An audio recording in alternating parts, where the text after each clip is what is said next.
Welcome back. Today, I thought we would talk about appraisals. Do you need them, or is this something that we can live without? And what is our impact as resellers on the thrift stores? Because this is becoming a topic now, and I think we should probably address it. So, we'll be back in a minute, and we'll check on our dear Portuguese friends. So, right back.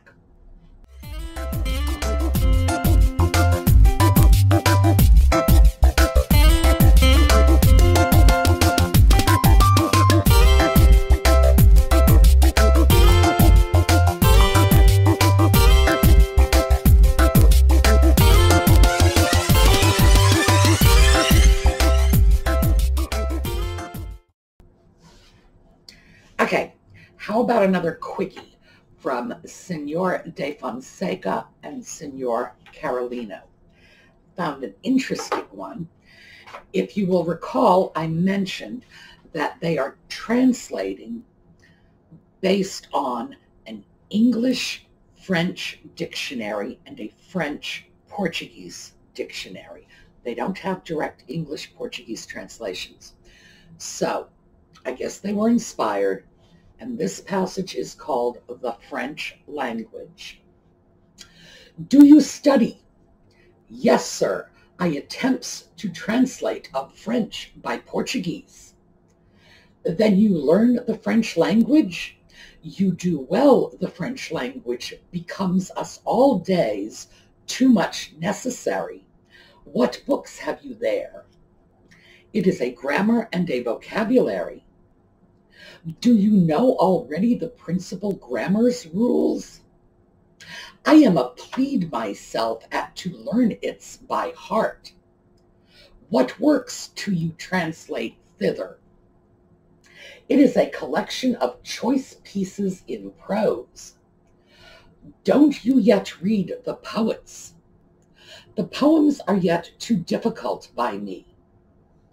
Do you compose without doubt also some small discourses in French? No, yet I don't make that some exercises. Do you speak French always? Sometimes, though I flay it yet. You jest, you does express yourself very well. I really like that line about I flay it yet. Yes, they certainly do flay every language they touch.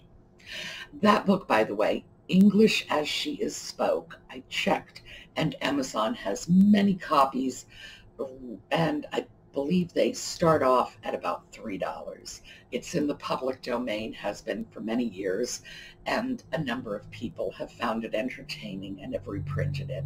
So if you're interested, $3 on Amazon, and that's just the lowest price I saw. For all I know, you can get it for a lot less.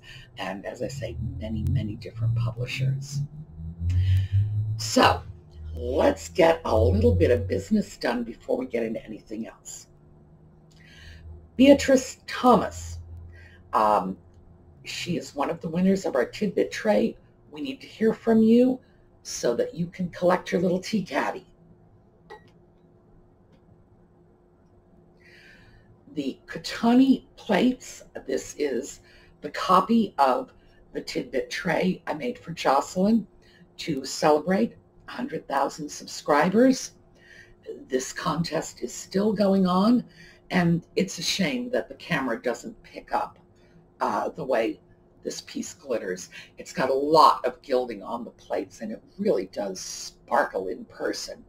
So that is still available. Remember, this was the first of our Tidbit tray giveaways. This winner was Cissie Menagh's daughter, Nanny Magerr. And please forgive me, I know I'm butchering the names. So please get in touch because that is waiting for you. And this piece is going into my bathroom to replace this. Remember, this was the little soy sauce container from Takeout Chinese Food. This is an occupied Japan cup and saucer, and it is going to hold all of the little perfume samples that just clutter up my bathroom.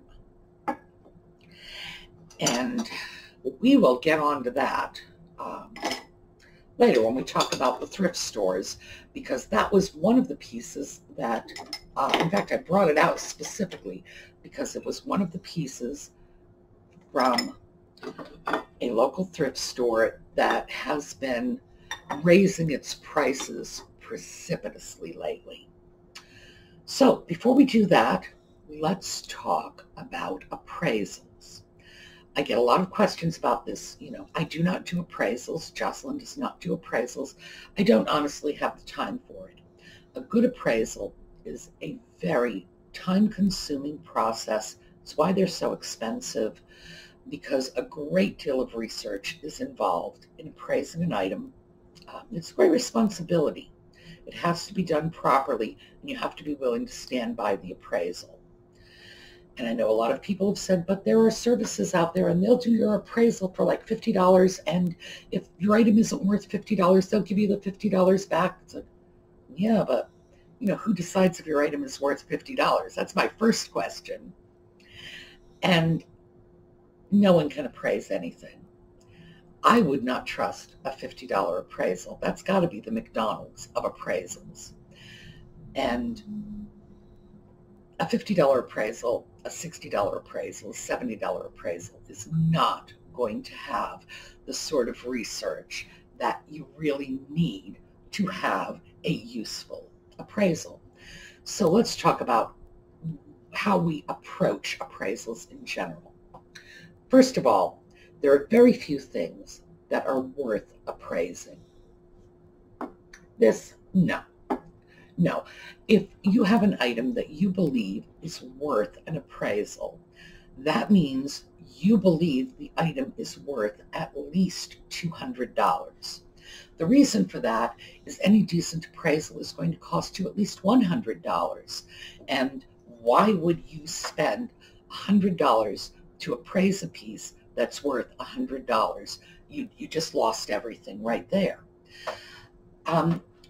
Pieces that are worth appraisals are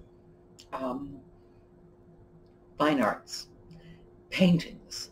If you have a good quality painting, might be worth an appraisal. First thing you want to do when you have a nice painting is see if you can get a handle on that signature. Sometimes it's very difficult. I have a painting right now. It's like, boy, it's anybody's guess what that artist's name actually is. If you can find the name of the artist, and in general, to begin with, you will only need the last name. Most artists would have signed their painting. You know, if their name is John Smith, the painting will be signed Smith, 76. Figure out the name, the date. That's a good start, because there are online resources that keep just catalogs of artists.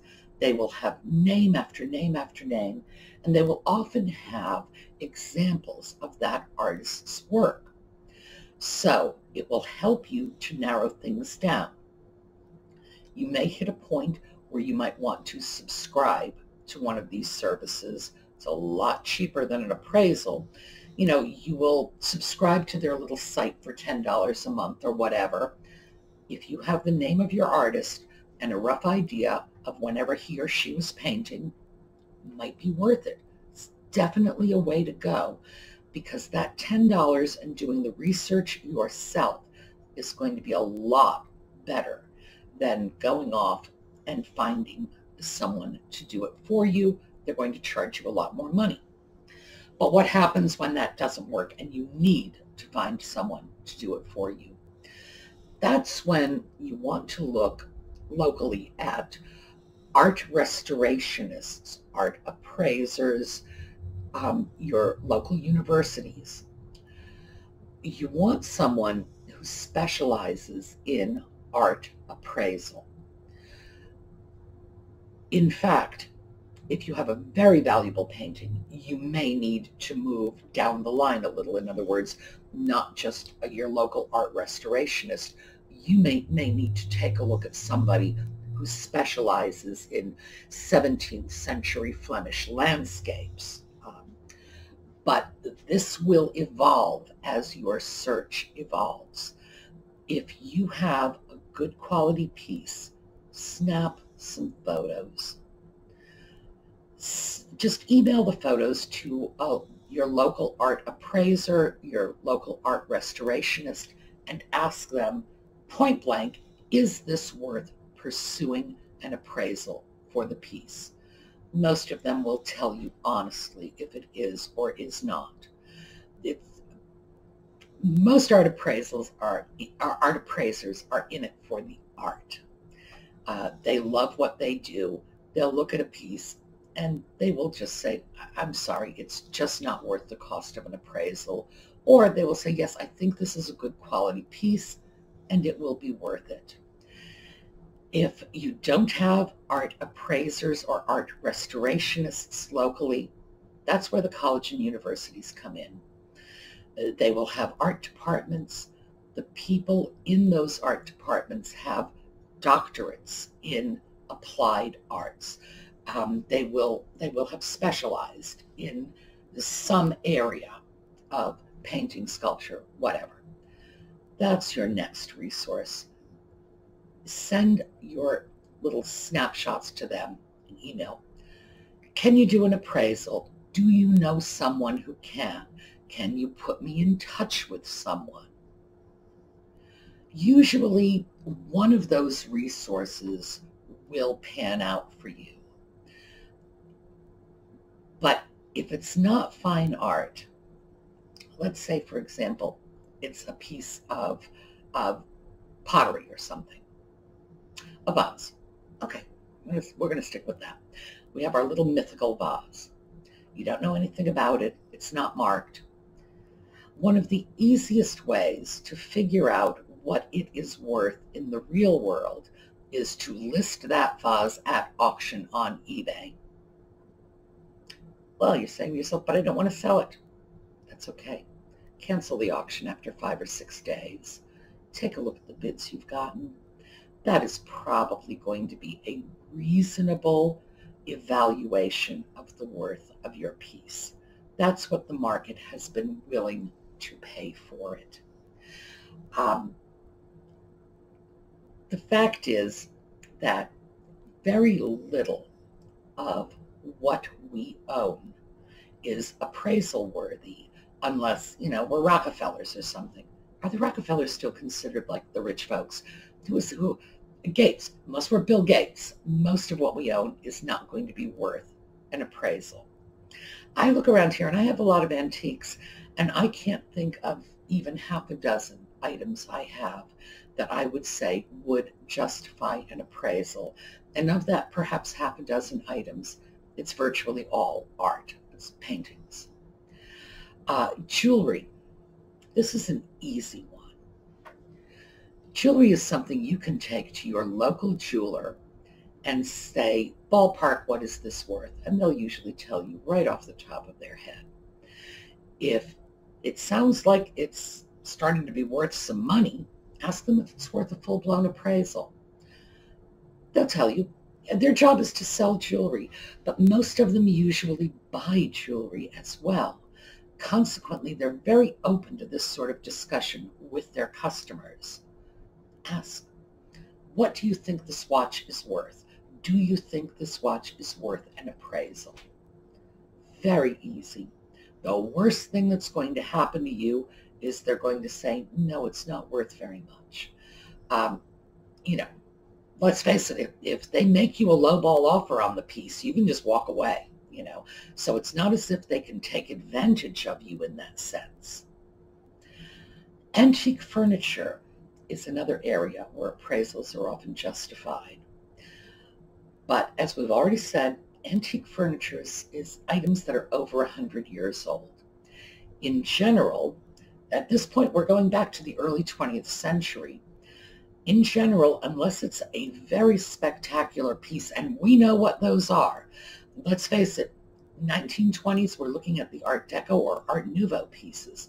Unless they are really, eye-popping, they're probably not worth an appraisal. When you start to look at furnishings that are worth appraising, you're probably looking at early 1800s. At that point, yes, they're probably worth appraising. And the easiest way to find an appraiser is antique furniture appraisals. Go online, again, pictures. These people are very likely to be in New York or Boston or Philadelphia or other places that we are not. And you just shoot them a description and a picture. Say, is this worth an appraisal? Most of the time they will be honest with you. Most appraisers are honest. But if you want an appraiser, make sure they belong to the associations of appraisers.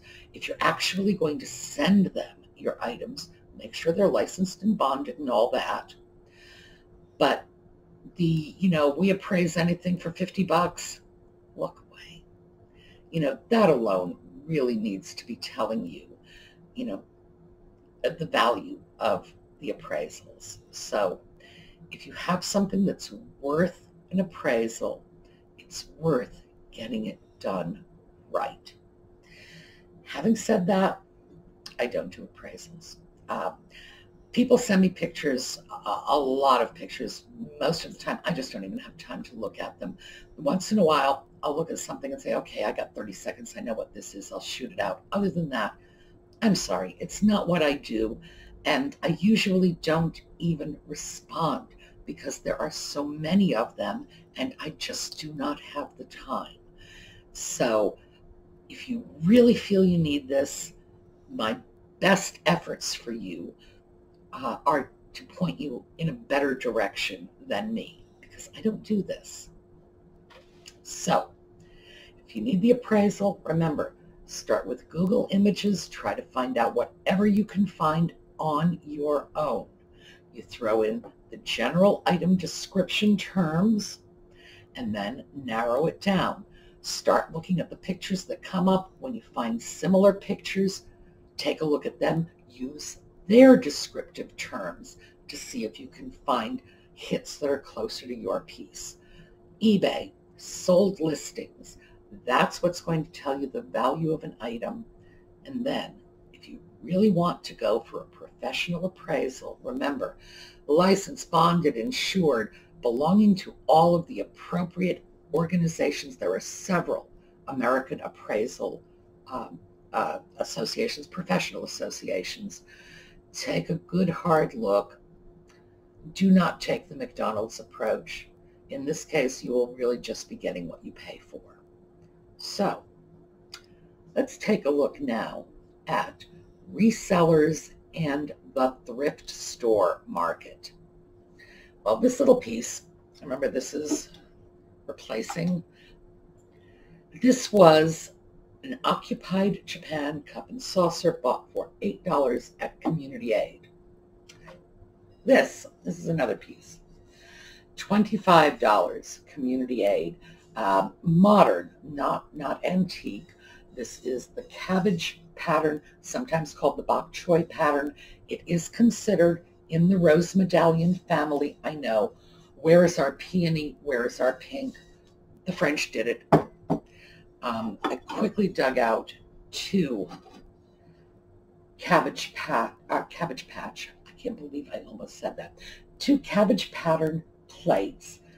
This one is the older of the two. This one is the newer of the two. When you look at all three of these pieces, you can tell that bowl is new, but it's very definitely in the cabbage pattern. $25. Is that too high for the bowl? No, it's not. Is it too high for the thrift store? Yeah, probably. And the reason why is if you're going to pay $25 for a bowl, you want it clean. You want to buy it from a store that will give you a refund.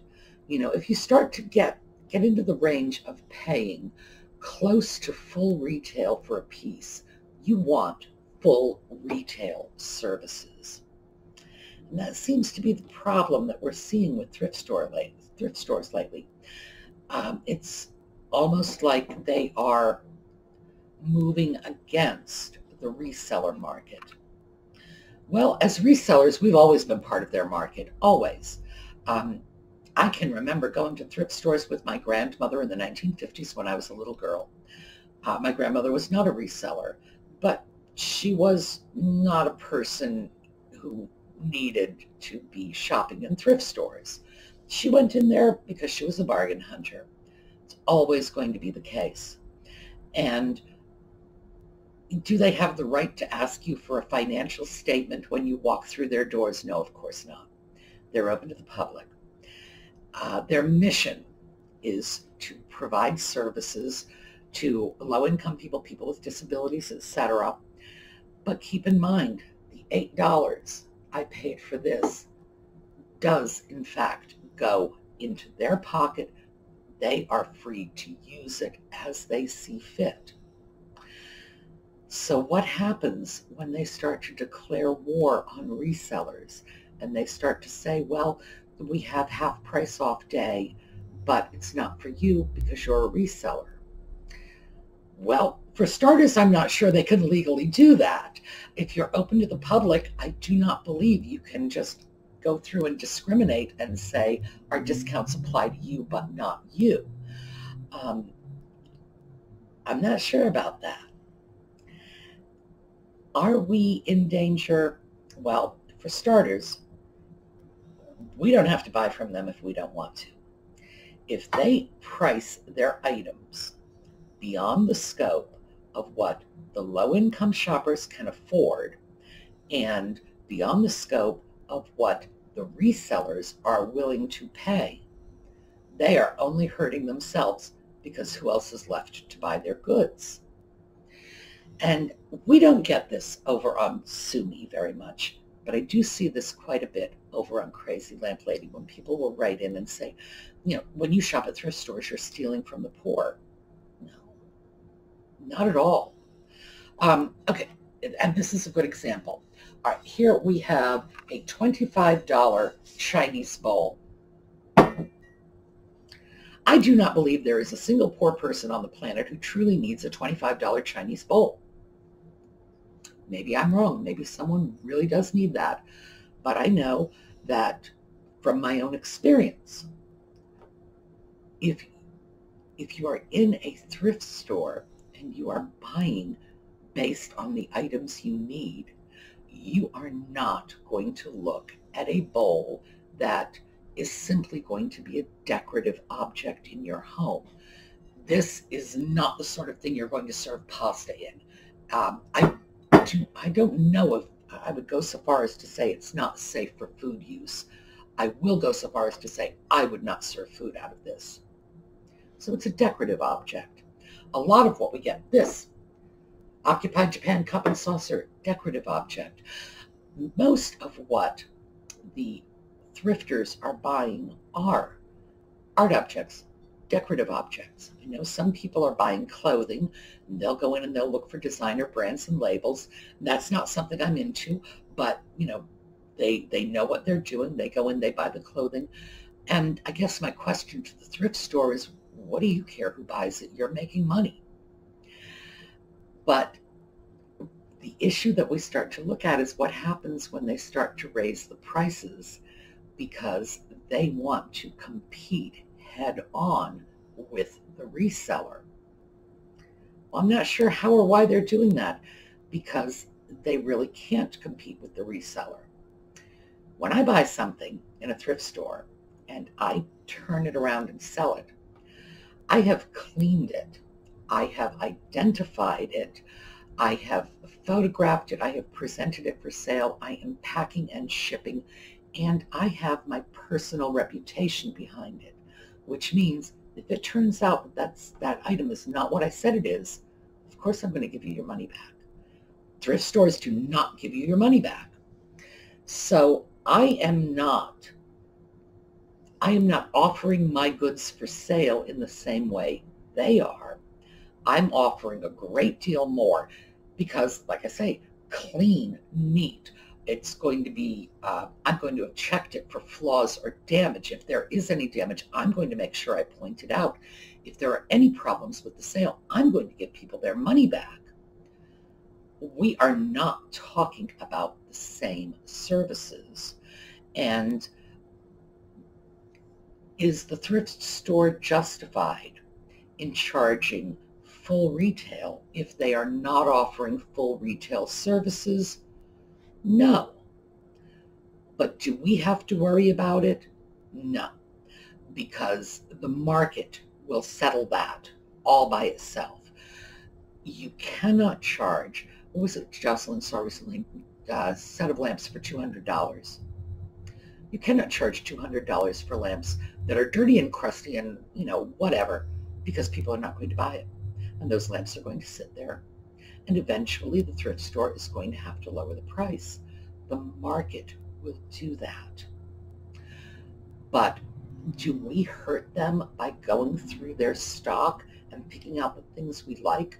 Are we taking these items away from people in need? No, of course not. Absolutely not. And in fact, I know I am very comfortable with the fact that Jocelyn and I are working very, very hard to educate the people who shop at thrift stores out of necessity. We're working hard to educate them to pick up a few extra little goodies, to grab that little occupied Japan teacup, put it online, sell it for a few bucks, pay the light bill. This is what our goal is. If we are not trying to help major retailers snag larger chunks of the market, we are trying to help small, individual, just one-person businesses sell a few items on eBay or Etsy, make a few dollars, and better their lives. So do I feel we are harming low-income people by shopping in the same stores they're shopping in?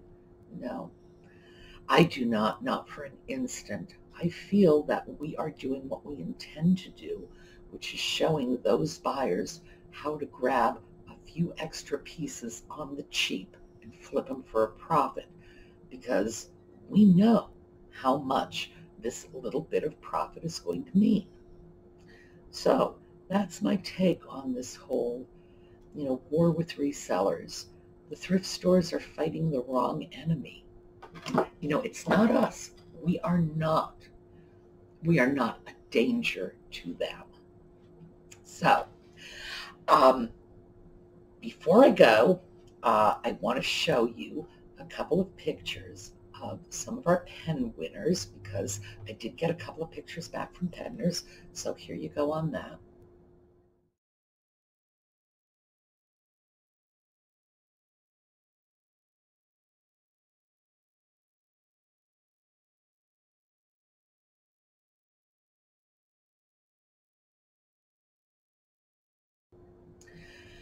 And there is one other little thing that, even though I don't want to address it, I really have to. I get comments / complaints from time to time from people who say, your videos are blurry. Okay, I'm blind. Welcome to my world. I am sorry if my videos are blurry. I hope that you understand I am indeed trying to resolve this, but it's very hard to address a problem that I simply cannot identify. If I look at a video, it looks blurry. If I look at my video, it looks blurry. If I look at a television show, it looks blurry. I don't actually have the physical ability to tell the difference between blurry and not blurry. Everything's blurry to me. Welcome to my world. I appreciate the fact that most of these people are making comments because they want to try to help, but change the focus, get a new camera, whatever.